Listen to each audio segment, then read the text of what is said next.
Hey everybody, welcome to the NDIS Marketing Podcast. I'm your host, Greg Standen from Hassle Free Marketing Solutions, and today we'll be discussing all things websites and a little bit online about online marketing with Ivana. Welcome, Ivana. Thank you. Thank you so much for Yeah, having me. not a problem. Now, Ivana, just let the listeners know a little bit about yourself. Where do you come from? What's your background? What gives you the authority to sort of speak on websites? Well, I guess 20 years of designing websites, I see myself as a bit of an expert. I've been around the Mm-hmm. block a few times. And so I mainly specialize in small businesses, service-based businesses. And as I said, I've been doing it for a long time and constantly learning and evolving as technology changes. Mm-hmm. So, yeah. Yeah, right. So you've worked with a lot of service-based businesses, and in the NDIS space, they're obviously all service-based businesses to some degree. What do you think is needed for a good website for, say, an NDIS provider, whether it be a small home-based, a lot of them are small home-based businesses, but then you have your big corporate businesses as well that, have got thousands of clients and a couple of hundred employees compared to, say, your mum and dad business working from home that have got just a handful of clients. What are sort of some of the key aspects that they would need in their website? The two different categories. Where do I start? Look, I mean, NDIS businesses are still businesses, and so Mm, um, the things that apply to, I would say, regular businesses apply to NDIS businesses. And one of the main things that I see when it comes to websites is building the business credibility, which is why it's key to have a website. And I've spoken to a number of small business owners and they said to me, look, I've got a LinkedIn profile or I've got Instagram or, Facebook page. Why do I need a website? And so my answer to that is really, if you don't have a website, you don't get taken very seriously, no matter what business you're in. You can't rely on social networks because you have no control over social networks. They can go out of business. They can shut down the way Google Plus did a couple of years ago. mm, So despite having something like, I don't know, 180 million users, they shut it down. mm, Algorithms change on the platform. So you used to be able to post something on Facebook and everybody that followed you, um, they got to see what you had to say. And now the percentage of people that get to see your things on Facebook is just maybe between 2 and 5%. So really, Facebook, for example, has become what's called a pay to play platform. So if you want mm, people to see it, you actually have to see, you have to pay. mm, Um, Also, people move between networks. Everybody started on MySpace, and where is mm, that these days? Everybody moved to yeah, LinkedIn.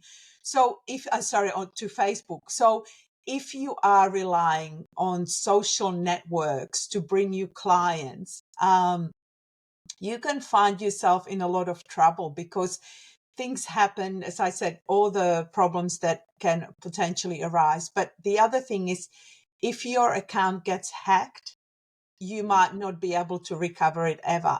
And if yeah, that was the only place that that your business was running on, you have no control and you can beg mm, and plead. yeah, And because in yeah, most cases, the accounts are free. So, mm, they're not going to spend a lot of time trying to recover your account when you were not paying any money. mm, So, just like with anything else, is you get what you pay for. I mean, yeah, I'm not saying don't use social networks. mm, Absolutely use social networks, but really your website should be the center of your business universe. Um, and that's where you have all your information, all your contact details, and then link out to your social networks. There's there's a few numbers I just wanted to mention. mm, because I think what a lot of people don't realize is that you need, there's this, we're at about 1.8 billion websites at the moment. So there's about 250,000 new websites coming online Wow. every 1.8 single day. billion. 1.8 billion. So every minute on average, it's, I think, about 170 new websites coming online. This is worldwide. Why I mentioned that number, though, is that we have, because there is so much competition, we have pretty high standards when it comes to what people expect to see on a website. And sometimes people go, you know what, I'll just jump on Wix or one of the free website builders, and I'll build a website and we'll be good to go. But if your competitor has a professional looking website and you've just put it together, that people are definitely going to go with your competitor, because we have much higher expectations than what we used to have, 20 years ago when I started in business. The other important thing to understand before you start even building a website or getting online is that only about 3% of people are ready to buy from you right now.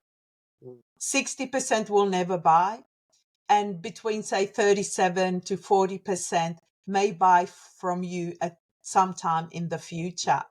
And the problem that I see with a lot of businesses is they go after the 3% who are ready to buy now, and they don't make provisions to follow up with customers, maybe by email or to connect with them through social networks.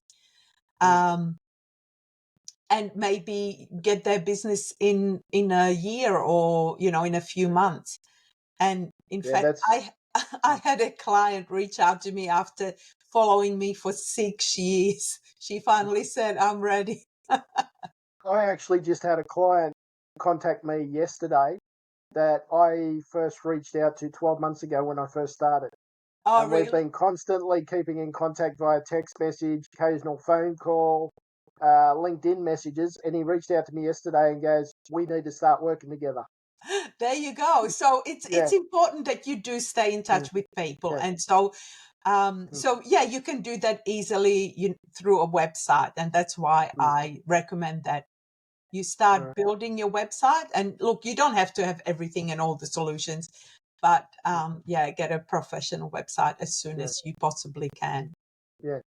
You mentioned that there was a lot there that you mentioned, so I'd like to sort of start to unpack that a little. And one of the things you did mention was branding and how important branding is. And I can't stress enough, especially in the NDIS space. And if listeners want to go back and listen to previous episodes of this podcast, we actually did an episode on branding where we talk about how important colours are, and logo, and how branding is all about the feel of your business, and how branding is not so much about you as business or you as the business owner. It is the perception of your target audience of your business and the way they perceive it. And so go back and listen to that previous episode. But you also mentioned about how websites build business creed, business credibility. Could you elaborate a bit more on that and how that all works? How a website actually does build business credibility? Yeah, look, there's a lot of ways that you can build credibility. Reviews, Mm, for example, are one way, or testimonials sometimes you can have. mm, You can build, if you have Google reviews, you can actually mm, build them into your websites as a feed. And there's mm, a number of third-party providers, things like Trustpilot and that sort of thing. mm, If and So you can put that feed through, or you can just add testimonials from your customers. So that's one of the very basic ones. right, Other things, and I think for this would apply really well in the NDIS space, is having case studies. And so mm, the case study would be where you outline what your client's problem was, the process you took them through, and then the outcome, obviously a good outcome. And so that gives you as a lot of credibility. You can talk till you blue in the face, telling people how exceptional you are and what great customer service you provide, but really nobody's going to believe you. They're going to believe people who have worked with you and who have dealt with you. So, so reviews, case studies. The other thing too is if you've been featured in any media, doesn't have to be TV, newspapers, but maybe on other websites, or maybe somebody, an influencer had mentioned you on social networks, including that. If your business has won any awards, or if you've got third-party certifications, all of that goes towards the credibility. And basically, the more of the trust icons or credibility boosters, as I call them, you can include on your website, the better. And I actually have a whole downloadable, and I'll be happy to share that, which is kind of a checklist of all the things that you should have on your website to make your business appear more credible. That'd be great. You feel free to mention that now if you like, but we will include that link in the show the notes as well. I think it'll be easier because it's quite a long URL. So I'll send that through. Yeah. Not a problem, listeners. We'll include that link for you in the show notes. You mentioned there that social media accounts can be shut down, and how can you speak a bit more about that and around the whole ownership and how that all works? Well, in terms of yours, so there's two aspects. So a social network can shut down the way Google Plus did. It was a business decision. And if most of your business was run through Google Plus, well, your business basically got shut down. But there's also other ways that your personal account or your business account can get shut down. And that is, for example, if you've been hacked. They change username, password, and sometimes they start posting most inappropriate things. And so the social network, people get reported, and the social network will temporarily shut it down or permanently shut it down, depending on how much damage. And so that's, and I've seen it happen several times to clients that maybe they didn't have secure enough passwords or something like that, or they just got hacked and it was bad luck, basically. I've had that a lot on Facebook. I actually now refuse to use Facebook. I've actually tried to shut my account down, but apparently it still exists. I've had a lot of problems around that and refuse to use Facebook, where I've had people actually hack into my Facebook, become a friend, and start communicating inappropriately and posting inappropriate content to my Facebook page. Yeah. And running a business, that's not something that I want even on my personal page. Yeah, and that's what I mean. You have no control over it. And look, Facebook provides excellent service. Like, I mean, if you think about the infrastructure of what Facebook really is, I mean, ultimately it's a business, and they're providing this infrastructure to us for free. So it's great for communicating. And if you're using it, it's brilliant. They have a lot of expenses, I imagine, running the whole show. But as far as being a business owner, that should be just one of the tools, because you don't have control over it. You don't have control over what happens, and you don't have control over what is being shown to people that follow you or that you are connected with. Whereas you have control over your website. And if you don't like one hosting company, for example, you can transfer somewhere else, providing you use the right platform. And so for most businesses, I recommend using WordPress.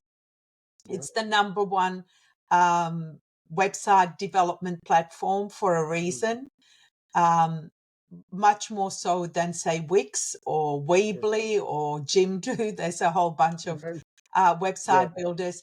But WordPress is what's called open source, which means that there's thousands of developers working on it at any one time. It's free for you to use, and But what I do recommend, sometimes there's a bit of confusion between WordPress.org and WordPress.com. Right. WordPress.com is basically you can just sign up for a free account and set up a website. But the problem with that is you can't really have much functionality. WordPress.com is ideal if you just want to set up a blog and, share a bit of information with family and friends. But if you're running a business, I would get what's called the WordPress.org, which is hosted on a platform like SiteGround or Bluehost or Yeah. other hosting companies, because then you truly have control over it. A lot of the website builders like Wix, you are tied in really to the tools that they offer. Whereas with WordPress, there is a lot of competitions for all the different functionalities. So it tends to be a little bit better functioning, and you've got a lot more option as far as customization, search engine optimization, functionality, and everything else. So, Right. yeah. Yeah. Yeah. I use WordPress for my own site. My very first site that I did it myself. And I made the mistake of, just get a Wix site because it was free or it was cheap. And yeah. Yeah. And it's true, And you get what you pay. the comparison between the Wix site and my now WordPress site are like worlds apart. Mm, Yeah. Look, I mean, there's place for everything, and I will not be like I won't knock Wix. I mean, there are some people that do like to use it, but it's better to understand that there are limitations, and it's mm, it's good if it's a hobby website or mm, something like that. But I think if you want to be serious about growing your business, use the tools that will support that. And as mm, far as I'm concerned, WordPress is great, and providing you use the right theme. And I think where the confusion sometimes lies, people think if I use a theme, then my website's going to look like everybody else. But mm, that's not the case. The theme basically provides the functionality. And if you use the right theme, it's going to be mm, super easy for you to build the website, for you to update it and keep it, you know, uh, functioning at a high level. So, yeah, so that's one. So Yeah. yeah. So to some degree, there's nothing wrong with your site looking like somebody else's to some degree, especially in the NDIS space.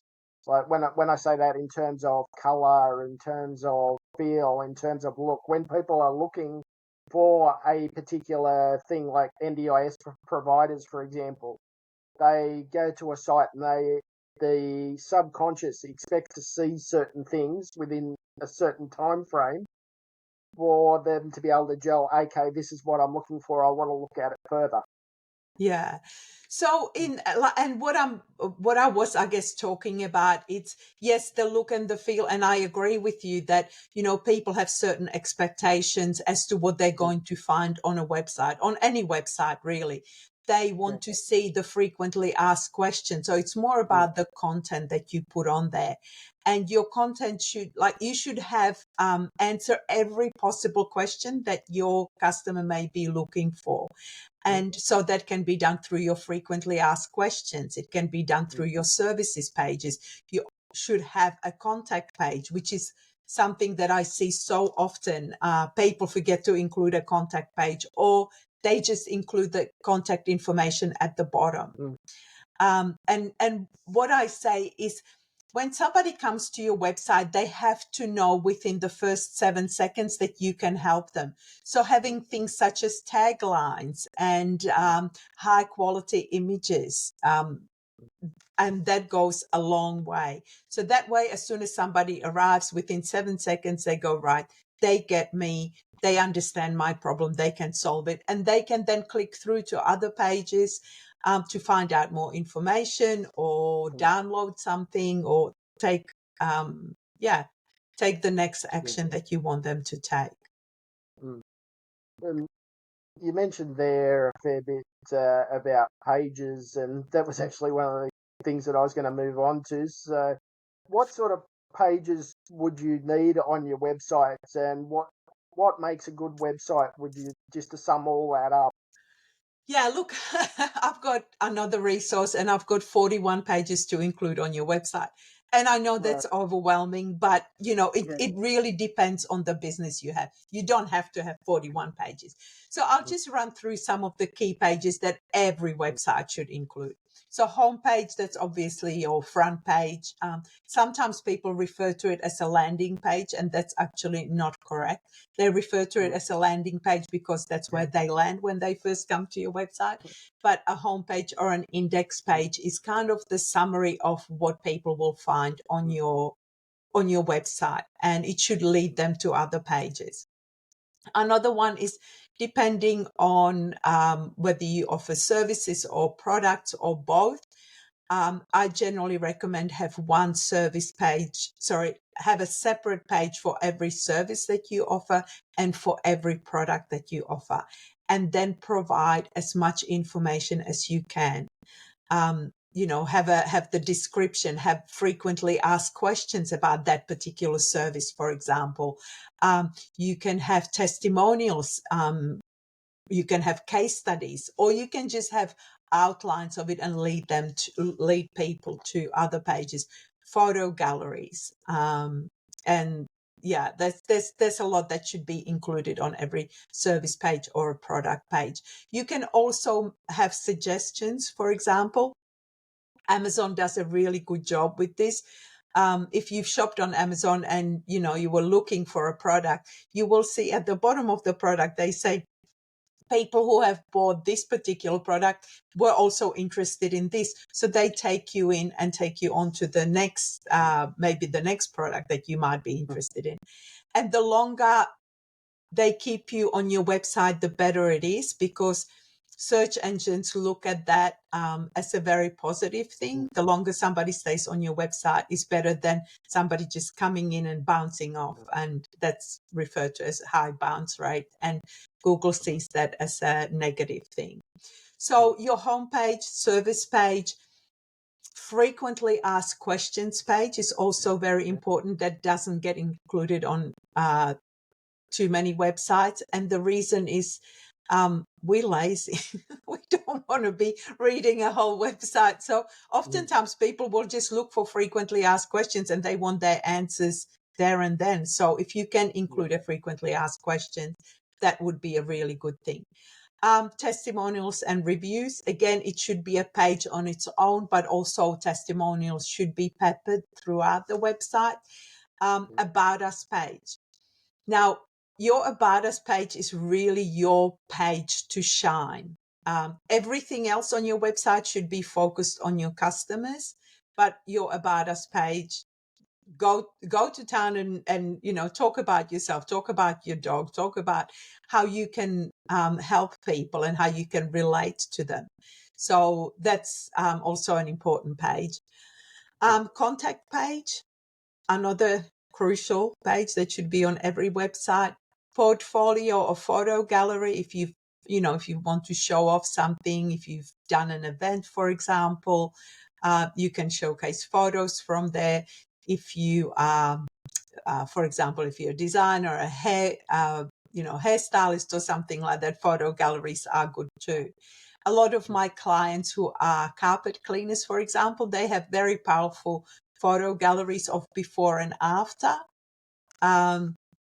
photos, and that again adds to the credibility. The next one would be a blog or a news or a tips section on your website, and so I'll keep updating that regularly. Terms and conditions.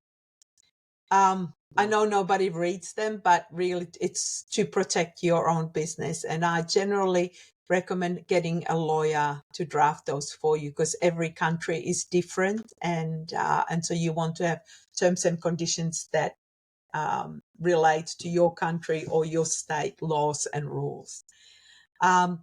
Where possible, also, if you can include resources and links to maybe other websites that people might find helpful. Tutorials or how-to articles, that also goes down well, and it proves to you that you are an expert in your field. Media, which I think I had mentioned, that's great for credibility. If you've been featured on other websites or in social media, including that, Also, if you have a press kit, like if you're contacting the media, having a press kit which talks about your business and what they can, how they can portray you in the media, that's also really helpful. The process that you go through. So if you can outline sort of how does it work when somebody arrives at your website, like what are the next steps that would happen in order for them to work with you. Case studies we touched on, certifications we've also touched on. If you involved in community services or if you sponsored events, that's also great to list on your website. And if you are wanting to sell products, then have an e-commerce. So those are some of the main websites, main pages. As I said, there are other pages, and I'll be happy to provide a link to the 41 pages that might be applicable. Right. That'll be great for our listeners. Now, you mentioned there about blogging and including a blog on your website. Mm-hmm. How often should you blog? Look, How often should you post to that blog? how long is a piece of string, really? Yeah. The more frequently you can blog, the better, because you have a lot more content on your website. And the way Google works these days is they like to see clusters of information. So once upon a time, you used to be able to put out a blog, and when there wasn't a lot of competition, you could rank relatively quickly. But now, because there is so much competition, Google looks at over 200 things on your website or on each page before it ranks it. And so what I recommend is writing blogs as often as you can. If you can do once or twice a week, great. But the key here is that you link your blog posts together. So talk about a topic, but have a number of articles and cross-link them, because that then creates a cluster of information about a particular topic, and that gets you seen as the expert in your field. So the way you would cross-link them is maybe you would have, I'll give you an example with my website. For example, I wrote an article for business coaches and consultants, everything they needed to know about, creating a successful website. And within that, I would talk everything about the branding. I would talk about domain names. I would talk about web hosting and all the functionality, website layout, content, and stuff like that. But then I would link each section to an article which would stand on its own. So, for example, if I was talking about domain names, I might just talk about it briefly, but then I would link to an article which might be 2,000 words long, or a blog post that might be 2,000 words long, which explains it in detail. And the way we are heading with AI writers these days, the sooner you can get on to creating content, the better. Yeah. Yeah, that's a whole different topic there, right there. The whole AI game and how that's changing things and the ethics and all of that around that. But you mentioned there one of the things to have on your site is T's and C's. Now, I've heard in some circles that that web designers should know this, that they automatically put it in there, that T's and C's you actually have to have them by law. Some others say no, you don't. Do you know what the actual legislation around that is, or what are your thoughts? I'm a website designer. I'm not a lawyer, so Yeah. I work in the space, and I recommend to people that they do put terms and conditions, but there's no one size fits all. Like a website designer is not a lawyer, so they can't provide guidance for every type of business. I know, for example, talking to some of my clients that are in like the medical field, one of the things is they're not allowed to include testimonials from clients. Yeah. And so I think for legal issues, it's best to talk to a lawyer, because they'll be able to advise you. Mm. There's a number of websites that can actually help you create terms and conditions. I think one of them is called LawPath, Yeah. and you enter in details about your business, and then they create it. It's done automatically. They create the terms and conditions. So I think every business should have it on there and include things like privacy policy and refund policy, for example. Yeah. So I think it's a good idea to protect yourself. Mm. I mean, in reality, how many terms and conditions pages have you read? Not many. So Exactly. Exactly. so it's, it's good to have it. And look, Mm. I mean, in my business, whenever I'm dealing with clients, I always issue service agreements so that my clients know upfront exactly what they're Mm. getting, so that there's no sort of, oh, I thought I was getting that but it wasn't. So Yeah. the clearer and more transparent you can be, the better. But Mm. yeah, for legal advice, I would talk to a lawyer Yeah. or visit one of the legal websites that are out there. Yeah. Great advice there. And I actually use LawPath, and they offer free legal on some of their plans. Yeah, They do offer free legal advice, and even in some cases free representation. yeah, Mm. yeah. No, So yeah, and that's LawPath. I believe it's lawpath.gov.au from memory, but yeah, people can just Google that.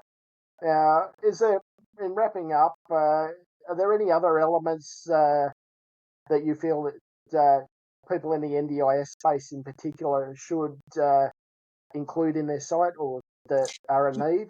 yeah. So there's a few things. So one of them being SSL certificate. And if you Uh, don't know what SSL certificate is, the simplest way to think about it is whenever somebody submits their contact details, for example, it may just be their email address. The SSL certificate encrypts that information so spammers and hackers can't get onto it.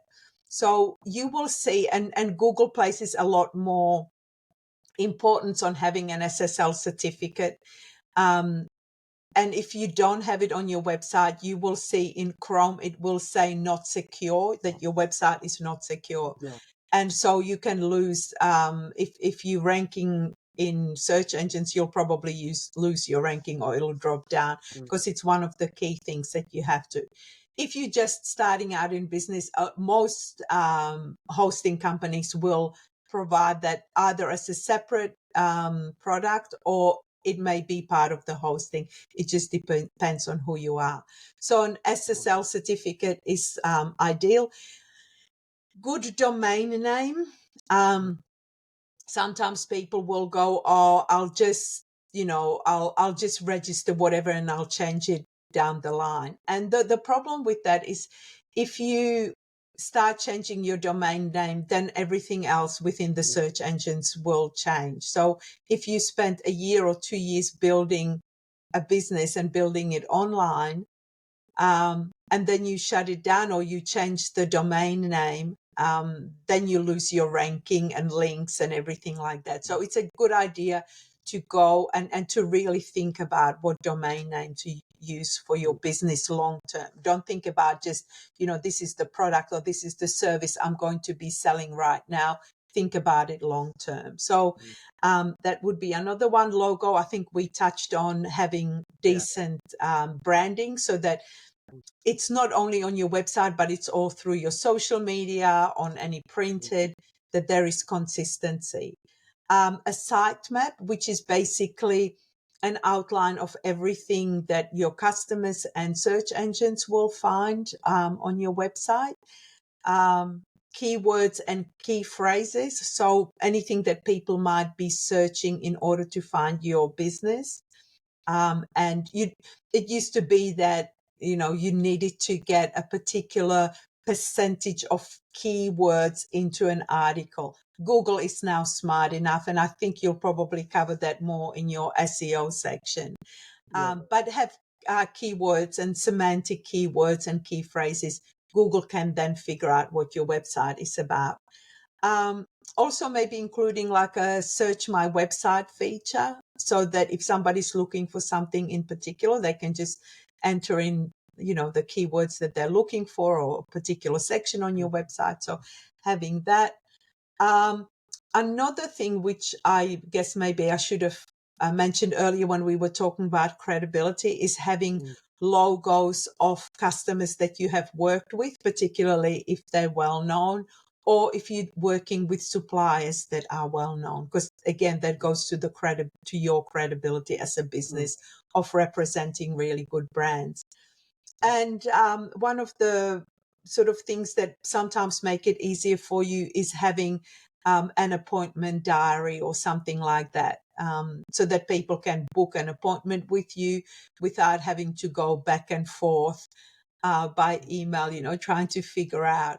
The great thing that with most booking plugins, for example, they work out where in the country you're located, so that, say, if you're in Sydney but you're dealing with somebody in Western Australia, they'll adjust the time, so it's a lot easier. And there's a lot of free resources like Calendly that you can sign up for free and incorporate that into your website. So I think those are probably the main things that are worth mentioning. That's been absolutely fantastic. There's a whole wealth of information. I'm just thinking about my site now and all the different things that I could be adding to my site.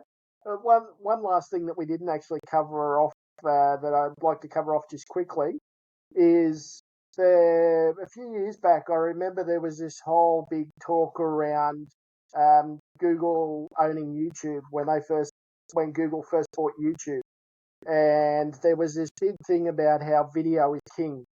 Have you got any thoughts around? I hear a lot that the more video content you put on your site, or the more video content you put out, the higher Google will rank you. I realize that's probably more of an SEO question, but do you have any thoughts around that as a web Yeah, designer? absolutely. Look, having videos on your website is definitely worthwhile, but they have to be decent quality. So I'm not suggesting spend thousands of dollars getting a production company, but creating videos that people will want to watch.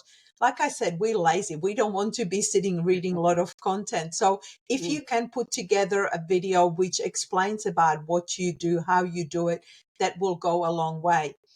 Building a YouTube channel so that you're getting a lot of leads, that's a whole different kettle of fish. But having videos on your website helps in that people are more likely to watch a video than they're likely to read a lot of articles. Also, what happens is Google is saturated. Like, there's so much content, so much written content, and it's so much harder to rank within Google for in any industry, really. You have to have been in the business for a long time. And these days, if you are creating a brand new website, you're looking at between 1 to 2 years before you start ranking, providing you have all the right elements. On YouTube, for example, the space is not as crowded. It is getting, busier and busier, and more people are creating content, but a lot of it is crap. So it's a lot easier to rank within YouTube, but you really have to, don't think that you'll create one video and all of a sudden, that's going to solve your problems. It won't. Just like with anything, it will take time. It will take time to build up. But the more you cross promote it, so for example, if you were to create YouTube and embed that into your website, then you have more of a chance of people seeing it. Sharing it on social networks and stuff is also a good thing. Great, fantastic. As I said, this has been an absolute wealth of information, and I hope our listeners have enjoyed that. If they'd like to find out any more information on this topic or get in touch with yourself, how can they do that?